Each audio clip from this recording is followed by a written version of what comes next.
Ka high level committee ke belatung dak Sorkar jelah ha kabede bagi jing temu ban penken ria ye ki breu ki bamde khasi ki basa athem Metor hayo maulong.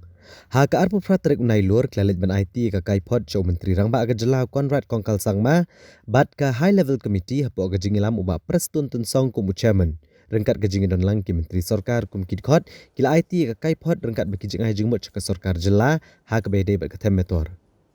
Uba PRESTONE TYNSONG uloong bahadian bagi high level committee kala Aiti ka Kaiphod na kaliang menteri rangba un sekmi benia yakimat kibala kedau ha high level committee bat ansara ekania ban Aiti ha jingalang jong ka kunhun menteri ban kemi benia bat ban sashi mekarai ka khat do ban chupen kan mau ha kalai pu itruk jembang arhajar khat prai kala don laingut kisam lakasi kibala sya akta akti ha kibruk bamdek ki khasi ha Metor.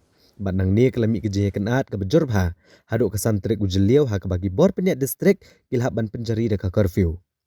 Kat do kat wai ke Sorkar jelah kala tahu ke high level committee ha ujeliau ke senam arajar kat pra ha ke bagi pat baik kala dawan ke Sorkar jelah bagai ban penken ria no mardor ye gibreu ki bamde ki khasi ki basa athem Metor. Chief Minister. So let us see after submitting the report. Again, the next step is government will sit down, cabinet will sit down, and we will go point by point, line by line. So let us wait till the cabinet sits. It is the duty of the government to brief or to detail all of you once the decision is taken. Because by convention, when we submit a report means what? We just submit a report. I have nothing to say anything.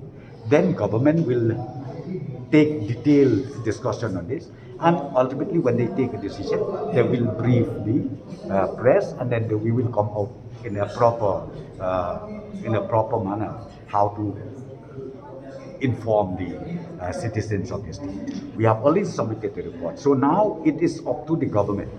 So let the chief minister and let the officers study everything and then bring it to the cabinet. When that I can't say, but I would like to see that the discussion takes place at the earliest possible in the cabinet.